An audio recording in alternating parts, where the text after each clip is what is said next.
Good morning dear students. आज हम बात करने जा रहे हैं causes of migration. Basically causes of migration को हम टू पार्ट्स में कैटेगराइज कर सकते हैं। One is pull factor and the second one is push factors. चलो देखते हैं pull factors and push factors को। जो हमारे पास फर्स्ट फैक्टर आता है वो आता है पुश फैक्टर्स। इसको डिस्कशन करने से पहले थोड़ा सा यहाँ पे हम डायग्राम देख लेते हैं। देखो, एक छोटा सा बच्चू कैसे हाथी को धक्का लगा रहा है और ऐसी कंडीशंस क्रिएट कर रहा है कि हाथी को अपना ओरिजिनल प्लेस छोड़ना पड़ रहा है। ये देखो, हाथी का फॉर एग्जांपल अगर ये ओरिजिनल प्लेस है तो हाथी को बच्चों ने धक्का लगा लगा के यहाँ पे पहुंचा दिया। Okay, so same is the case with human beings. कुछ ऐसे कंडीशंस बन जाते हैं ह्यूमन बीइंग्स के लिए जो ह्यूमन बीइंग्स को फोर्स करते हैं to leave their original place, to leave their original place.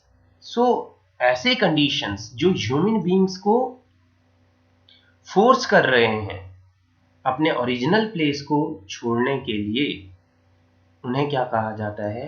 Push factors. क्या कहा जाता है? Push factors. ये स्टूडेंट्स, बेसिकली जो पुश फैक्टर्स होते हैं दे आर नेगेटिव फैक्टर्स। वो कैसे फैक्टर्स हैं? Negative factor.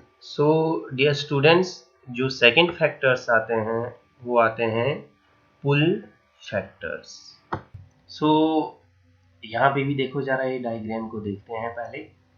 ये देखो, ये कैसे इसको अपनी ओर खींच रहा है, या आप नीचे देखोगे तो ये जो पर्सन है वो जो डोर है उसको अपनी ओर खींच रहा है। वैसे ह्यूमन लाइफ्स में भी होता है। कुछ ऐसे कंडीशंस होते हैं या अपॉर्चुनिटीज होते हैं जो ह्यूमन बीइंग्स को अपनी ओर अट्रैक्ट करते हैं।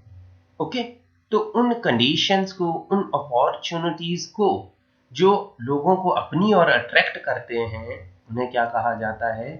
Pull factors. क्या कहा जाता है उन्हें? पुल फैक्टर्स। एंड बेसिकली जो पुल फैक्टर्स होते हैं वो क्या होते हैं? Positive factors. Okay dear students, अब हम बात करते हैं पुश फैक्टर्स की। तो पुश फैक्टर्स में सबसे पहला फैक्टर आता है अनएम्प्लॉयमेंट। राइट, इंडिया में काफ़ी सारे लोग हैं जो काम तो करना चाहते हैं लेकिन उन्हें काम नहीं मिल रहा है। ओके, ये जो काम करने वाले लोग हैं ना, जब तक इनको काम नहीं मिलेगा तो तब तक ये क्या करते चलेंगे? अपने प्लेस से क्या कर जाएंगे? ये मूव कर जाएंगे सेकेंड प्लेस के लिए। ओके, अब देखो, इतने सारे लोग क्या हैं? काम चाहते हैं लेकिन इनको काम नहीं मिल रहा है, तो नॉर्मल सी बात है, ये अपने प्लेस ऑफ ओरिजिन से मूव करेंगे किसी सेकेंड प्लेस के लिए जहां पे इन्हें एम्प्लॉयमेंट अपॉर्चुनिटीज मिले। ओके, देन नेक्स्ट फैक्टर आता है हमारे पास लिमिटेड और पुअर एजुकेशनल फैसिलिटीज। तो यहाँ पे आप देख रहे होंगे एक स्कूल बिल्डिंग आ रही है। यहाँ पे इसका मतलब है कि जितने भी हमारे रूरल एरियाज है ना, रूरल एरियाज में क्या है? ओनली 10th और 12th तक स्कूल्स हैं। राइट, और ये जो 10th और 12th तक स्कूल्स हैं, इसके बाद बच्चा जाए तो कहाँ जाए एजुकेशन लेने के लिए? तो क्या ऑप्शन बचता है? सिर्फ और सिर्फ उस अपने ओरिजिनल प्लेस से मूव करने के अलावा और कोई भी चांस नहीं बचता है। वो बच्चा कहाँ आ जाता है? किसी दूसरे प्लेस पर। देन थर्ड आता है हमारे पास लो वेजेस। क्या आता है? Low wages. जो मजदूर लोग हैं उनकी जो वेजेस हैं, जो मजदूरी है, वो क्या रहती है? बहुत कम। और उनकी हर चीज क्या रहती है? आउट ऑफ रीच, क्योंकि उनके पास उतना पैसा नहीं है। पैसा नहीं है तो चीज नहीं खरीद सकते हैं। तो वो देखते हैं कि इतने लो वेजेस पर गुजारा नहीं चलने वाला है, तो वो वहां से मूव कर जाते हैं। देन नेक्स्ट आता है लैक ऑफ मेडिकल फैसिलिटीज। क्या आता है? Lack of medical facilities. तो जहां जिस एरिया में मेडिकल फैसिलिटीज क्या होंगी? कम होंगी, राइट? तो वहां पे लोग रहना कम पसंद करेंगे। जैसा कि आप यहाँ पे देख रहे होंगे, काफी सारे लोग एक छोटे से रूम में हैं, ठीक है, नीचे लेटे हुए हैं, एक बेड पे दो दो तीन तीन लोग बैठे हुए हैं।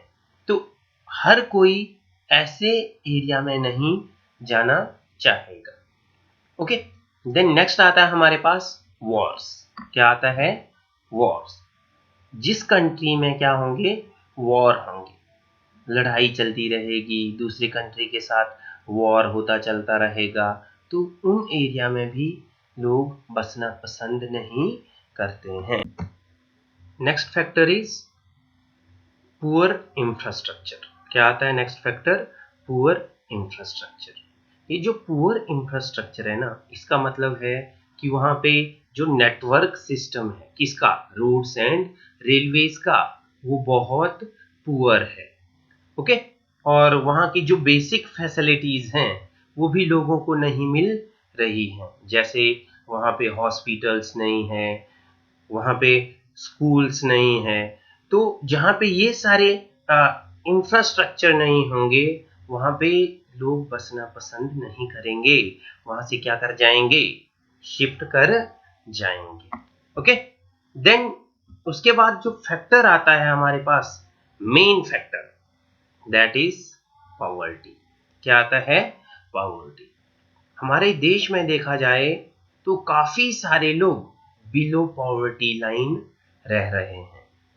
ओके, और आप इस पिक से भी कुछ ना कुछ आइडिया ले सकते हैं कितना थोड़ा सा खाना 5 बच्चे खा रहे हैं। इट मीन्स कि जो इनके न्यूट्रिशनल रिक्वायरमेंट्स हैं वो पूरे नहीं हो पा रहे हैं। तो क्या होगा? जो इनके पेरेंट्स हैं वो अच्छा पैसा कमाने के लिए किसी दूसरे एरिया में चले जाएंगे। ओके, देन नेक्स्ट आता है हमारे पास क्राइम। क्या आता है? क्राइम। जहां पे क्या होंगे? जहां पे क्राइम होंगे वहां पर लोग बसना पसंद नहीं करेंगे, वहां से लोग 101% शिफ्ट कर जाएंगे। कोई भी क्राइम वाले सिटीज में रहना पसंद नहीं करता है। ओके, देन नेक्स्ट आता है लैक ऑफ टेक्नोलॉजी। अगर हमारे पास टेक्नोलॉजी नहीं है तो हम एक्सट्रैक्शन ऑफ रिसोर्सेज नहीं कर पाएंगे, और जब हम रिसोर्सेज को एक्सट्रैक्ट नहीं कर पाएंगे तो नॉर्मल सी बात है वो सोसाइटी कैसी होगी? Traditional society. ट्रेडिशनल सोसाइटी होगी तो ज्यादातर चांसेस बनते हैं वहां पे किसके? पॉवर्टी के। देन सेकंड बनते हैं अनएम्प्लॉयमेंट के। ओके, तो जो लोग हैं वहां से मूव करना पसंद करेंगे। देन नेक्स्ट फैक्टर आता है हमारे पास हार्श क्लाइमेट।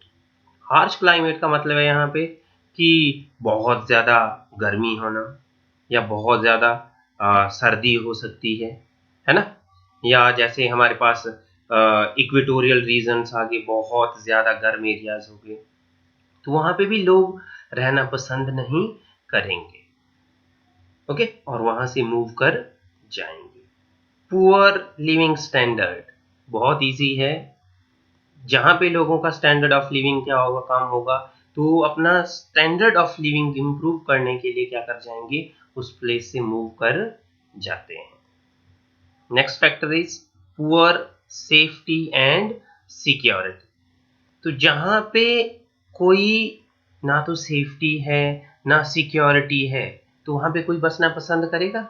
बिल्कुल भी नहीं, बिल्कुल भी नहीं। लोग वहां से जितना जल्दी हो सके शिफ्ट होने की कोशिश करेंगे। और कहाँ पे जाके बसेंगे? किसी सेफर एरिया में, किसी सिक्योर एरिया में। Then last push factor is crop failure और इनफर्टाइल लैंड। तो यहाँ पे आप देख रहे हैं ये जो पिक आ रहा है, राइट, यहाँ पे देख रहे हैं आप बिल्कुल ड्रॉट पड़ा हुआ है, राइट। तो नॉर्मल सी बात है, कोई क्या यहाँ पे बसना पसंद करेगा? बिल्कुल भी नहीं। अगर बसना पसंद करेगा तो किस कीमत पर? अपनी जान की कीमत पर।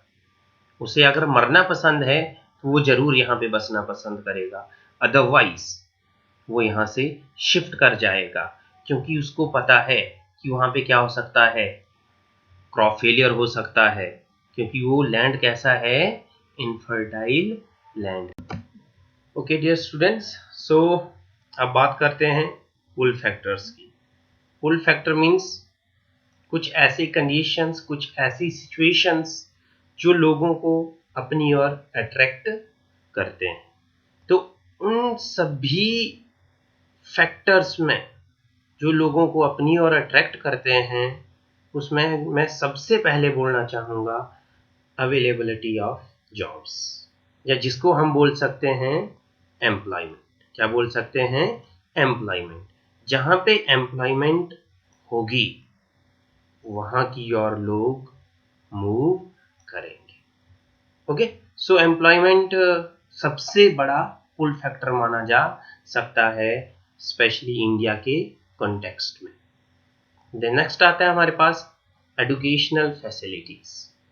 मैंने पिछले स्लाइड में आपको बताया था कि जो इंडिया का रूरल एरिया है वहाँ पे जो एजुकेशनल फैसिलिटीज हैं वो क्या है? लिमिटेड हैं। उन लिमिटेड एजुकेशनल फैसिलिटीज के कारण जो वहाँ के बच्चे हैं 12th क्लास करने के बाद, 10th क्लास करने के बाद क्या कर जाते हैं? सेकेंड प्लेस पे मूव कर जाते हैं। क्यों? Due to lack of educational facilities. और कहाँ पे करेंगे मूव? फॉर एग्जाम्पल कोटा आज सबसे बड़ा एजुकेशनल हब बना हुआ है इंडिया का, राइट। बेंगलोर, दिल्ली, ये सारे हब बनते जा रहे हैं एजुकेशन के। क्यों? सारा का सारा जितना भी स्टूडेंट है ऑल इंडिया लेवल का, सारा का सारा मेन सिटीज की ओर जा रहा है। क्यों जा रहा है भाई?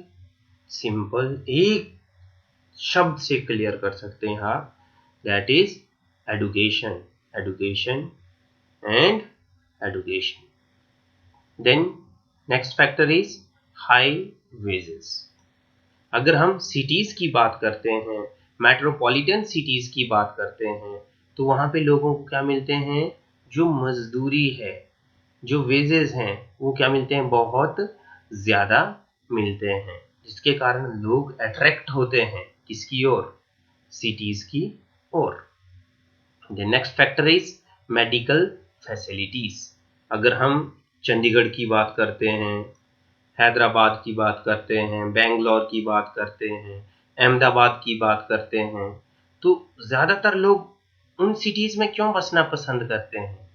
क्योंकि वहाँ पे एडवांस्ड मेडिकल फैसिलिटीज़ हैं। कौन से? एडवांस्ड मेडिकल फैसिलिटीज़ हैं। ओके, सो उनके हेल्थ को क्या रहती है? एक सेफ्टी रहती है। ओके, अगर कोई बीमारी वगैरह हो जाती है तो इतने अच्छे मेडिकल फैसिलिटीज हैं कि वो जल्दी से ठीक हो जाते हैं, तो लोग वहाँ पे बसना नॉर्मली पसंद। सो डियर स्टूडेंट्स, अब बात करते हैं पॉलिटिकल स्टेबिलिटी की। तो लोग कहाँ पे बसना पसंद नहीं करेंगे? जहाँ पे क्या हो? पॉलिटिकल टर्मोइल हो, या वहाँ पे क्या चला हुआ हो? कोई सिविल वॉर चला हुआ हो, राइट। या कभी कभार क्या होता है, गवर्नमेंट बनता है फिर गिर जाता है, फिर बनता है फिर गिर जाता है, राइट। तो उससे भी क्या आता है? वहाँ पॉलिटिकल इंस्टेबिलिटी आता है। तो लोग क्या कर जाते हैं? वहाँ से मूव कर जाते हैं। कौन से एरियाज के लिए? Political stable and politically safer areas के लिए। तो ये भी एक बड़ा फैक्टर है लोगों को जो अपनी ओर अट्रैक्ट करता है। Next factor is good infrastructure. जहां पे भी, चाहे वो रोडवेज हो, चाहे रेलवेज हो, चाहे एजुकेशनल फैसिलिटीज हो, चाहे मेडिकल फैसिलिटीज हो, ये सारी बेसिक नीड्स वाले फैसिलिटीज जहां पे भी अवेलेबल होंगे, लोग उन एरियाज की ओर सबसे ज्यादा अट्रैक्ट होंगे। फॉर एग्जाम्पल अगर हम गुजरात में देखते हैं तो गुजरात में सूरत, अहमदाबाद, चंडीगढ़ हो गया हमारा, राइट, बैंगलोर हो गया, यहाँ पे इतने अच्छे इंफ्रास्ट्रक्चर फैसिलिटीज हैं। वैसे तो बहुत सारी फैसिलिटीज हैं इन सिटीज में, राइट, लेकिन इंडिविजुअली देखें तो इंफ्रास्ट्रक्चर की बात हो रही है, तो कहीं ना कहीं इंफ्रास्ट्रक्चर भी अपनी ओर लोगों को अट्रैक्ट करता है। The next factor is affluence. Affluence means rich. Rich cities लोगों को अपनी ओर अट्रैक्ट करती हैं। क्यों अट्रैक्ट करती हैं? क्योंकि हर कोई पैसा कमाना चाहता है अपने लाइफ में, ओके, और पैसा कहाँ पे ज्यादा मिल रहा है उसको? सिटी में। तो किसकी ओर मूव करेगा? सिटी की ओर। Then next is low crime rate. Low crime rate जहाँ पे कम होंगे, फॉर एग्जाम्पल हमारा चंडीगढ़ हो गया, चंडीगढ़ में जो क्राइम रेट है वो बहुत कम है, तो इट मीन्स जो लोगों को क्या करेगा? अपनी ओर अट्रैक्ट करेगा, और लोगों को अट्रैक्ट करेगा तो वहाँ पे बहुत सारे एम्प्लॉयमेंट अपॉर्चुनिटीज भी हैं, एजुकेशनल फैसिलिटीज भी हैं, right.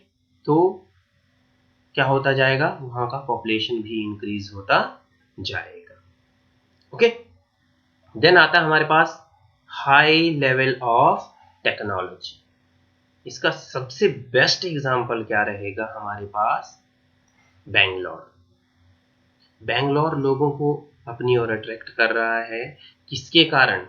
High level of technology के कारण। देन नेक्स्ट आता है हमारे पास गुड क्लाइमेट।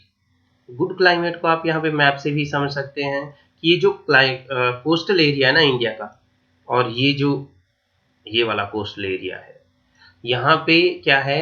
मैराइन क्लाइमेट, जिसके कारण वो सबसे कंफर्टेबल क्लाइमेट है, ओके। ना तो वहाँ पे ज़्यादा गर्मी पड़ती है, ना ज़्यादा सर्दी होती है, ओके।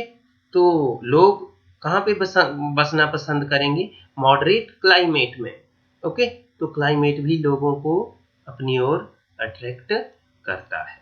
बेटर लिविंग स्टैंडर्ड बहुत इजी फैक्टर है, जहाँ पे भी लोगों का लिविंग स्टैंडर्ड अच्छा होगा, ओके, तो हर कोई उनकी ओर जरूर अट्रैक्ट होगा।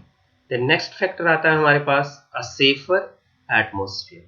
हर कोई एक अच्छे एनवायरनमेंट में काम करना पसंद करेगा, जहाँ पे क्या ना हो? क्राइम कम हो, राइट। देखो, कोई भी पर्सन है वहाँ पे पसंद रहना करेगा जहाँ पे उसकी फैमिली कंफर्टेबली स्टे कर सकता है, ओके। सो एक safe environment, safety and security जहाँ पे अच्छी होगी, वो भी लोगों को अपनी ओर अट्रैक्ट करेगी। और लास्ट फैक्टर आता है हमारे पास फर्टाइल लैंड। तो यहाँ पे आप मैप देख रहे होंगे, ये जितना भी हमारा इंडिया का पोर्शन है ना, हरियाणा से लेकर लगभग असम तक, और नीचे यहाँ पे वेस्ट बंगाल तक, यहाँ पे डेल्टाज आ गए, राइट। तो ये सारे के सारे क्या हैं? Fertile reason. क्या हैं ये सारे के सारे? Fertile reason. तो ये भी क्या करते हैं? लोगों को अपनी ओर अट्रैक्ट करते हैं, ओके। सो डियर स्टूडेंट्स, अब बात करते हैं कॉन्सिक्वेंसेस ऑफ माइग्रेशन, ओके। सो आप सभी माइग्रेशन के बारे में तो जानते हैं कि movement of people from one place to another place, that is known as migration. Dear students, जैसा कि हम सभी जानते हैं, जो हमारा अर्थ सरफेस है, ओके, उस पे जो अपॉर्चुनिटीज है ना, उनका क्या है? अनइवन डिस्ट्रीब्यूशन है, अनइक्वल डिस्ट्रीब्यूशन है। किसका? अपॉर्चुनिटीज का on the surface of earth, okay. और उसका रीजन क्या आता है फिर? माइग्रेशन। इसीलिए लोग क्या करते हैं?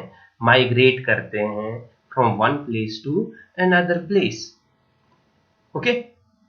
और जैसा कि हमने कॉजेज में पढ़ा था कि पुल फैक्टर्स, पुश फैक्टर्स, तो यहाँ पे दिखाए गए हैं कि जहाँ पे लो अपॉर्चुनिटीज हैं, लो सेफ्टी है, वहाँ से लोग मूव करेंगे कहाँ के लिए, हायर अपॉर्चुनिटीज एरियाज के लिए एंड बेटर सेफ्टी एरियाज के लिए। हमने दो वर्ड और पढ़े थे, place of origin and place of destination, right. Place of origin and place of destination. तो स्मिथ ने अपने डेफिनेशन में क्या बोला था कि जो माइग्रेशन है उसका क्या है, थ्री फोल्ड इम्पैक्ट। क्या है माइग्रेशन का थ्री फोल्ड इम्पैक्ट? एक प्लेस ऑफ ओरिजिन पे, सेकंड प्लेस ऑफ डेस्टिनेशन पे, and third on migrant themselves. Got it. So हम आगे की स्लाइड्स में इसके economic, social, cultural, political and demographic consequences को पढ़ेंगे। सो पहला कॉन्सिक्वेंस हम पढ़ेंगे इकोनॉमिक कॉन्सिक्वेंसेस। इकोनॉमिक कॉन्सिक्वेंसेस में हम सबसे पहले बात करेंगे इंटरनेशनल रेमिटेंस की, एंड सेकंड पे बात करेंगे हम इंटरनल रेमिटेंस की। ओके। सो जो हमारे एमिग्रेंट्स हैं, क्या हैं हमारे एमिग्रेंट्स, जो एमिग्रेंट्स दूसरे देशों में जाके बसे हुए हैं, वो वहाँ पे कुछ ना कुछ जॉब करते हैं, पैसा कमाते हैं, और वो क्या करते हैं, उस पैसे को वापस कहाँ पे भेजते हैं, अपने प्लेस ऑफ ओरिजिन पे। कहाँ पे भेजते हैं, प्लेस ऑफ ओरिजिन पे। तो उसे क्या बोला जाता है, रेमिटेंस। जो पैसा बाहर से भारत को आता है, एमिग्रेंट्स के द्वारा अपने पेरेंट्स को भेजा जाता है, उसे क्या बोला जाता है, रेमिटेंस। ओके। और यही जो रेमिटेंस है ना, यही रेमिटेंस सबसे बड़ा हमारे पास सोर्स है, किसका, किसका, फॉरेन एक्सचेंज का। किसका, फॉरेन एक्सचेंज का। इंडिया ने 2002 में, इन 2002 इंडिया ने कितना, 11 बिलियन यूएस डॉलर्स, कितना, 11 बिलियन यूएस डॉलर्स रेमिटेंस मिला था। किसको, इंडिया को। किसके द्वारा, इंटरनेशनल माइग्रेंट्स से। ओके। और सबसे ज्यादा कौन कौन सी स्टेट को मिला था, तो उसमें आता है हमारे पास Punjab, Kerala and Tamil Nadu. Got it. Okay dear students. So अगर हम इंटरनल रेमिटेंस की बात करते हैं, तो उससे पहले हमें फ्लो ऑफ माइग्रेशन को थोड़ा सा समझना पड़ेगा। ओके। सो ये जो स्टेट्स में टिक कर रहा हूँ, जैसे यूपी हो गया, हमारा बिहार हो गया, मध्य प्रदेश हो गया, राजस्थान हो गया। एक टाइम ऐसा था ना बच्चों, इन स्टेट्स को क्या कहा जाता था, बीमारू स्टेट्स। बीमारू स्टेट्स इसलिए कहा जाता था क्योंकि यहाँ पे क्या थी, पॉवर्टी, पॉवर्टी बहुत ज्यादा था। इस पॉवर्टी के कारण यहाँ के जो सारे लोग थे ना, इन सभी स्टेट्स के, ये क्या हो गए, माइग्रेट हो गए कहाँ, पंजाब और हरियाणा के लिए। और यहाँ पे इन्होंने पैसा कमाया और वो वापस कहाँ भेजा, अपने प्लेस ऑफ ओरिजिन पे। ओके। बेसिकली ये जो इन्होंने पैसा भेजा ना, ये जो हमने इंटरनेशनल रेमिटेंस किया उसके कंपैरिजन में बहुत कम था, लेकिन इनकी इकोनॉमी को, बीमारू स्टेट्स की इकोनॉमी को इंप्रूव करने में इस इंटरनल रेमिटेंस का बहुत बड़ा योगदान है। ओके। सो जैसा मैंने बताया कि ये जो हमारे इंटरनल माइग्रेंट थे, ये कहाँ जाके बस गए, पंजाब एंड हरियाणा में जाके बस गए, वहां पे पैसा कमाया और वो पैसा कहाँ भेजा, अपने प्लेस ऑफ डेस्टिनेशन पे।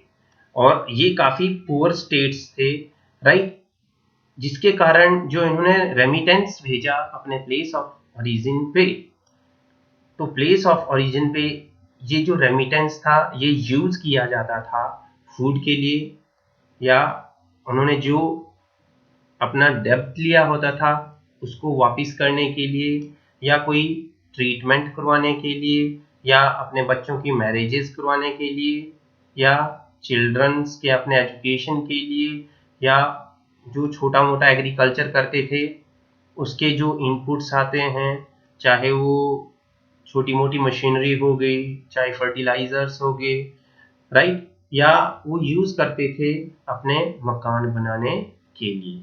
जैसा कि मैं पहले बोल चुका हूं कि ये जो स्टेट्स है ना, ये क्या थे, काफी पुअर कंडीशंस में थे, राइट। सो जो इन्होंने बहुत सारा पैसा भेजा ना, किसने, इंटरनल माइग्रेंट्स ने, वो क्या है, उन स्टेट्स के लिए एक ब्लड के जैसा रोल प्ले कर रहा है। उसी से उन स्टेट्स का इकोनॉमी चला हुआ है, राइट। और जैसे ही ये इंटरनल माइग्रेशन हुआ पंजाब हरियाणा के लिए, तो वहां पे आया, क्या हुआ था, ग्रीन रेवोल्यूशन। और ग्रीन रेवोल्यूशन के पीछे जो सक्सेस रही ना, वो किसकी देन है, इन्हीं इंटरनल माइग्रेंट्स की। किसकी देन है, इन्हीं इंटरनल माइग्रेंट्स की, राइट। कि ये जो इंटरनल माइग्रेंट्स थे ना, या ये सारे यहां से यहां मूव किए, ये सारे यहां से यहां मूव किए, तो यहां पे क्या लाया इन्होंने, यहां पे लाया इन्होंने ग्रीन रेवोल्यूशन। क्या लाया, ग्रीन रेवोल्यूशन। और यहां से क्या सेंड किया, पैसा। क्या किया, सेंड पैसा, जिनसे इनका इकोनॉमी क्या हो गया, कुछ ना कुछ थोड़ा बहुत स्ट्रांग हो गया। ओके। अगर हम नेगेटिव कॉन्सिक्वेंसेस की बात करते हैं, तो सबसे पहला आता है ओवर क्राउडिंग। क्या आता है, ओवर क्राउडिंग। इंडिया के लगभग जितने भी मेट्रोपॉलिटन सिटीज हैं, वो क्या हो चुके हैं, ओवर क्राउडेड। क्यों ओवर क्राउडेड हो चुके हैं, क्योंकि यहाँ पे क्या हो रही है, अनरेगुलेटेड माइग्रेशन। जो बाहर से माइग्रेंट्स आ रहे हैं उन पे कोई भी चेक नहीं है, जिसके कारण सिटी का ग्रोथ क्या हो रहा है, हेफेजर्ड ग्रोथ हो रहा है। देन सेकेंड, अगर हम नेगेटिव कॉन्सिक्वेंस देखें तो आता है development of slums. Basically cities में क्या है, जो हाउसेस का रेंट है वो क्या रहता है, बहुत ज्यादा, जिसे हर कोई अफोर्ड नहीं कर सकता है।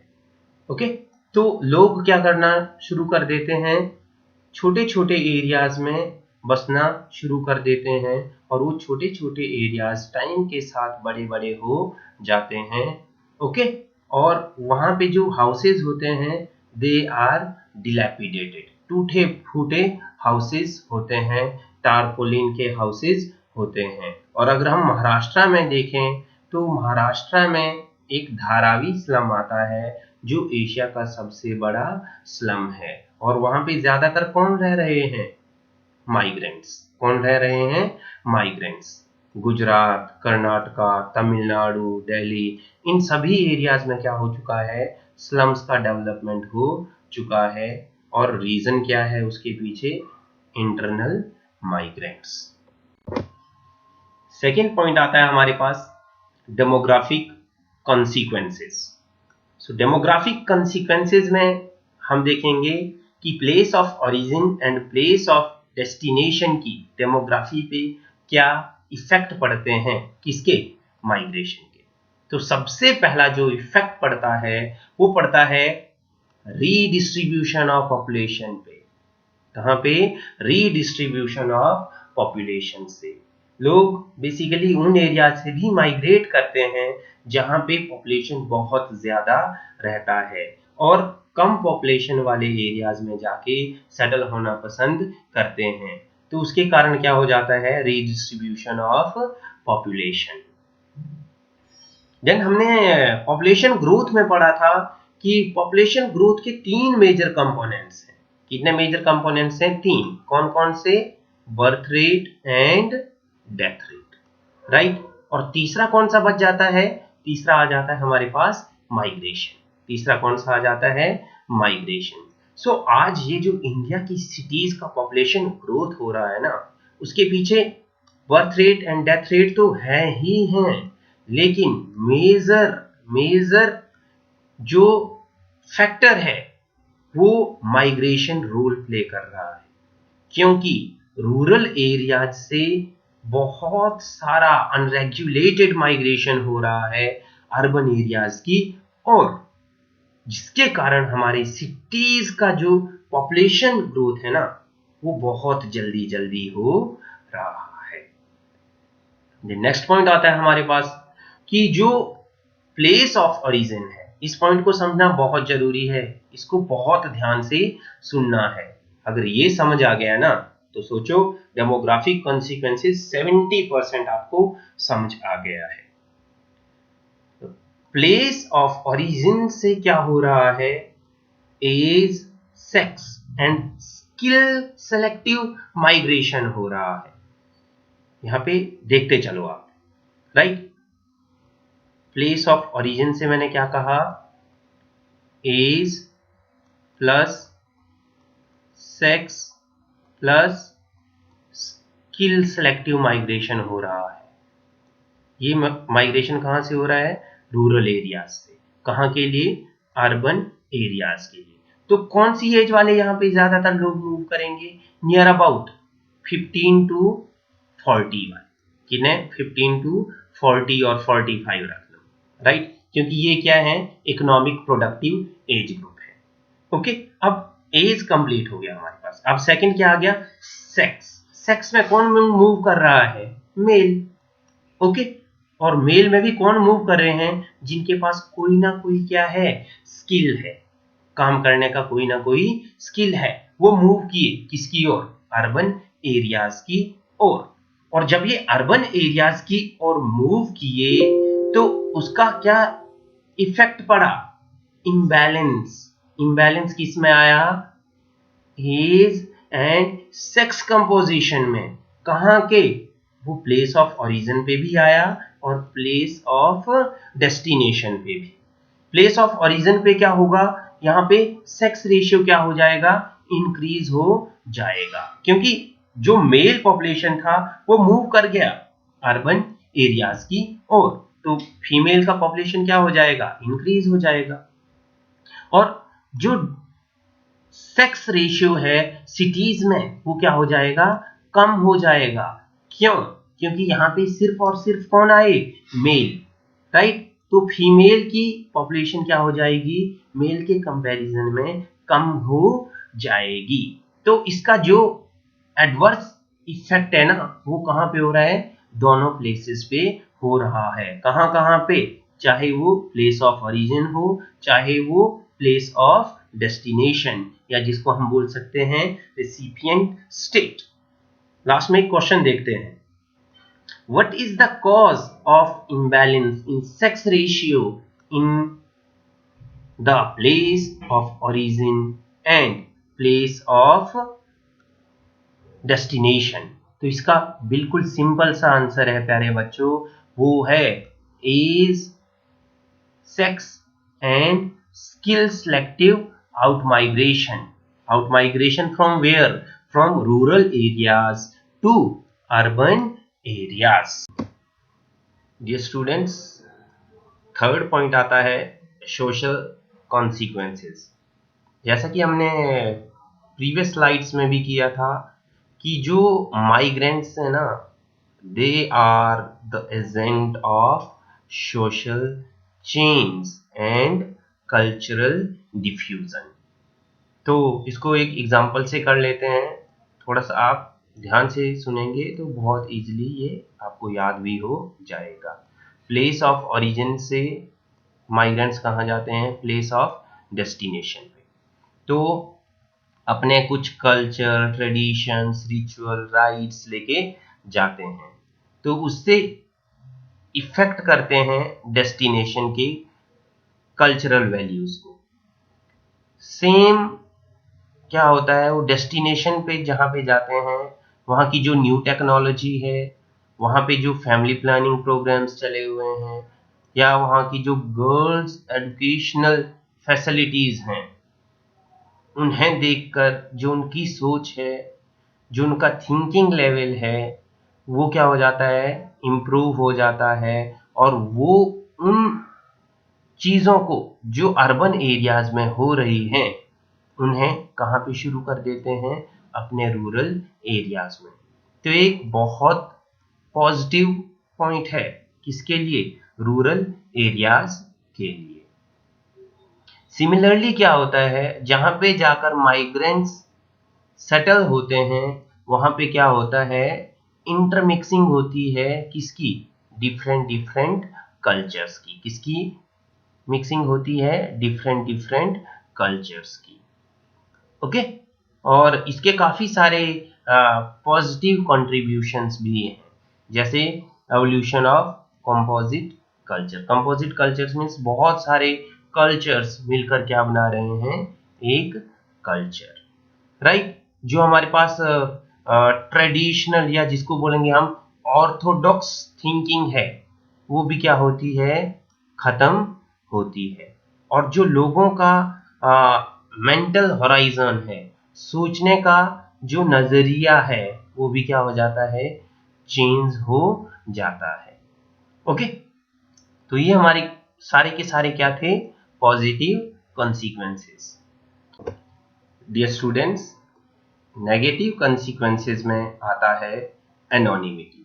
क्या आता है, एनोनिमिटी, राइट। इस एनोनिमिटी के कारण क्या क्रिएट होता है, social vacuums and sense of detection. जब सोशल वैक्यूम क्रिएट हो गया और सेंस ऑफ डिजेक्शन क्रिएट हो जाता है माइग्रेंट्स में, और वो लॉन्ग टाइम के लिए जब बना रहता है, तो माइग्रेंट्स एंटी सोशल एक्टिविटीज करना स्टार्ट कर देते हैं। फॉर एग्जाम्पल्स, वो क्राइम करना स्टार्ट कर देते हैं, ड्रग्स लेना स्टार्ट कर देते हैं। फोर्थ पॉइंट आता है एनवायरमेंटल कॉन्सिक्वेंसेस। सो जैसे कि हमने पिछले स्लाइड्स में भी किया है कि जो रूरल एरिया से अनरेगुलेटेड माइग्रेशन हो रहा है, उसके कारण क्या हुआ है, सिटीज में ओवरक्राउडिंग। इस ओवरक्राउडिंग के कारण सिटीज में जो फिजिकल एंड सोशल इंफ्रास्ट्रक्चर है, उसमें प्रेशर क्या हो गया है, इंक्रीज हो गया है। चाहे वो एजुकेशनल इंस्टीट्यूशंस हो, चाहे वो मेडिकल इंस्टीट्यूशंस हो, चाहे वो रोडवेज और रेलवेज नेटवर्क हो, उस पर प्रेशर क्या हो चुका है, इंक्रीज हो चुका है। और इस अनरेगुलेटेड माइग्रेशन के कारण जो सिटीज हैं, उनका क्या शुरू हो चुका है, अनप्लान्ड ग्रोथ। क्या शुरू हो चुका है, अनप्लान्ड ग्रोथ स्टार्ट हो चुका है। और अल्टीमेट लास्ट में हमको क्या रिजल्ट दिखाई दे रहा है, स्लम एंड शैंटी कॉलोनीज, टूटे फूटे कॉलोनीज, जहां पे कोई भी बेसिक फैसिलिटी नहीं है। और जब यहाँ पे कोई प्रॉब्लम होती है, तो उसका पूरा का पूरा इफेक्ट कहाँ पे पड़ता है, पूरे सिटीज के रिसोर्सेज पर। ओके। सो इस अनरेगुलेटेड माइग्रेशन के कारण क्या हो रहा है, सिटीज के रिसोर्सेज का क्या हो रहा है, ओवर एक्सप्लॉइटेशन हो रहा है। क्या हो रहा है, ओवर एक्सप्लॉइटेशन हो रहा है। और जिसके इफेक्ट क्या हो रहे हैं, जो सिटीज का अंडरग्राउंड वाटर है, वो क्या होता जा रहा है, डिप्लीट होता जा रहा है। फॉर एग्जांपल चेन्नई में बहुत सारे कौन से प्रॉब्लम रहते हैं, वाटर के बहुत सारे प्रॉब्लम्स रहते हैं। एयर पॉल्यूशन इंक्रीज होता जा रहा है, रेस्पिरेटरी डिजीजेस इंक्रीज होते जा रहे हैं, क्योंकि इतना सारा क्या हो रहा है, व्हीकल्स आ जा रहे हैं, जिसके कारण बहुत सारे जो पॉल्यूटेंट्स हैं वो एयर में मिल रहे हैं, और एयर क्या हो रही है, हमारी पॉल्यूट हो रही है। Next is disposal of sewage. जो सीवेज वाटर है उसकी भी प्रॉब्लम बढ़ती जा रही है, और जो सॉलिड वेस्ट है उसका मैनेजमेंट करने का भी बहुत प्रॉब्लम आ रहा है सिटीज में, क्योंकि इतना सारा चाहे वो डोमेस्टिक सॉलिड वेस्ट हो या इंडस्ट्रियल सॉलिड वेस्ट हो, उसको कहाँ पे रखा जाए, कहाँ पे उसकी मैनेजमेंट की जाए, ये सभी प्रॉब्लम से आज सिटीज गुजर रहे। सो डियर स्टूडेंट्स, लास्ट में हम देखेंगे other consequences. So migration affects the status of woman directly और इनडायरेक्टली। इसको हम एक एग्जांपल से करते हैं तो बहुत इजीली समझ आ जाएगा। माइग्रेशन के बहुत ही इफेक्ट हो सकते हैं वुमेन्स पे, वो डायरेक्ट भी हो सकता है और इनडायरेक्ट भी। सो हमने प्रीवियस स्लाइड्स में किया था, डेमोग्राफिक कॉन्सिक्वेंसेस में किया था कि जो प्लेस ऑफ ओरिजिन से कौन से माइग्रेशन हो रहा है, age, sex and skill selective migration हो रहा है, राइट। तो प्लेस ऑफ ओरिजिन पे क्या हो रहा है, सेक्स रेशियो तो इंक्रीज हुआ, राइट, लेकिन लेकिन जो वहां पे वाइब्स बच गए ना माइग्रेंट्स के, उन पे क्या आ गया, extra physical and mental pressures. क्या आ गया, extra physical and mental pressure. Dear students, अगर फीमेल्स अर्बन एरियाज के लिए माइग्रेट हो जाती हैं, चाहे वो एजुकेशन पर्पज से हो या एम्प्लॉयमेंट पर्पज से हो, तो इससे क्या इफेक्ट होगा वुमेन्स पे कि जो उनकी डिसीजन मेकिंग पावर्स हैं वो क्या हो जाती हैं, इंक्रीज हो जाती हैं, उनका इकोनॉमी में जो रोल है वो इंक्रीज हो जाता है, but it also increases their vulnerability.